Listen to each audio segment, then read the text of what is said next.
E te manga e te whare.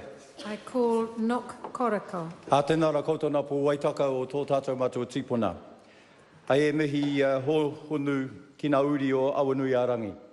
Anō reira e koutou rā e nā mane nā reo rauraka tira mā a tēnā koutou e mihi atu kia koutou katoa. E te mana whakawā, what a hard process the passage of this bill has been. And I want to just acknowledge very quickly the Māori Affairs Select Committee of the 51st Parliament, and particularly those members that are not here in this 52nd Parliament. Chester Burrows, Marama Fox, and also Peter Peroni, because there was a lot of work actually that was done on this particular bill. E te mana whakawā, there are two agreed peoples before us, the Manu Kōrihi and Waitara Hapu of Te Atiawa, and the leaseholders on the iwi's lands who were given reassurances of being able to buy the land they leased. It's been encouraging to see all parties acknowledge the grave injustice committed against the Manu Kōrihi and Waitara Hapu. Not 20 years after a treaty was signed between the iwi and the Crown, fighting had broken out in Waitara. Notwithstanding the loss of life that occurred on both sides of the fighting lines, any reasonable view of Māori land alienation could only have concluded the treaty obligations the Crown then and to this day had. The various hapu of Te Atiawa, Taranaki iwi, Ngāti Mutunga, Ngāti Tama, along with the support of their once mortal enemies, Ngāti Maniapoto, reluctantly took up arms to try and protect their diminishing land holdings. E te mana whakawā, the Crown response was almost gleeful as they took up the patu of confiscation to hasten the alienation of their land Taranaki treaty partners were objecting to. Confiscation is a dreadful tool that shines a poor light on our predecessors in the House here. Quite how a New Zealand government could think it just to impoverish a people for protecting lands they held for hundreds of years. What did the Crown think would happen to Manu Kōrihi and Aotearoa? I shudder to think of what their answer might have been from my predecessors. And e te mana whakawā, that history, and we are bound to repeat the mistakes of our predecessors. Are we going to do that?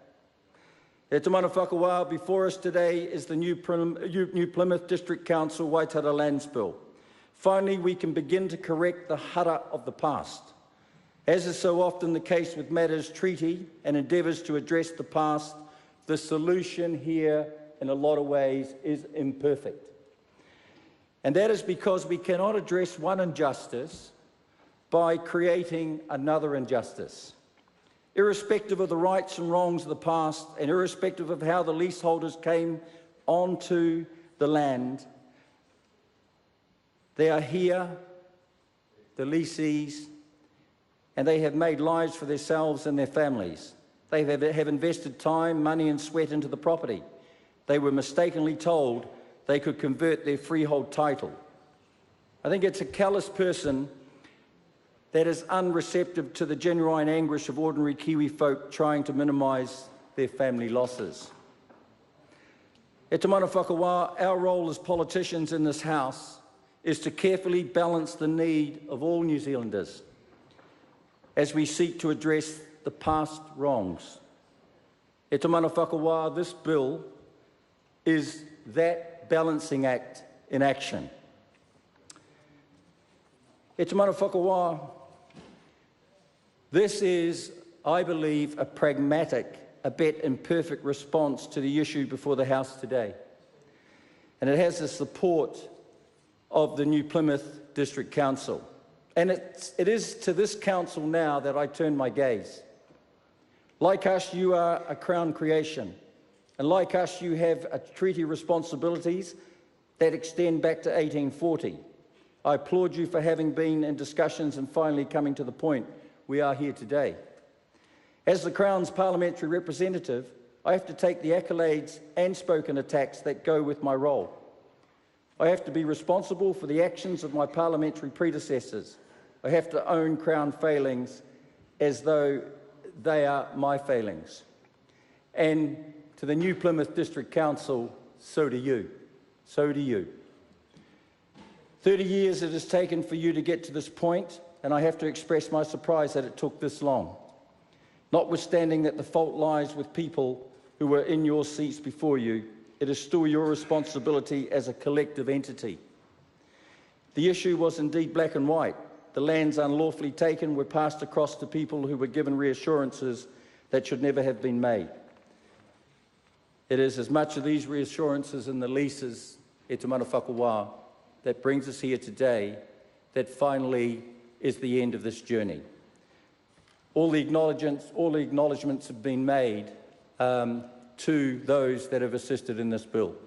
But one thing that I'd like to do is to finally acknowledge again the hapu of Manukorahi and Waitara, because your journey has been hard, but you have now the opportunity to actually make that journey, and then it is for you, for your children and their children after you. Nō reira, e huri no te whare nei, e mihi atu kia koutou katoa. I call the Honourable Nanaia Mahuta. Koutou kei ngā mana o Taraua,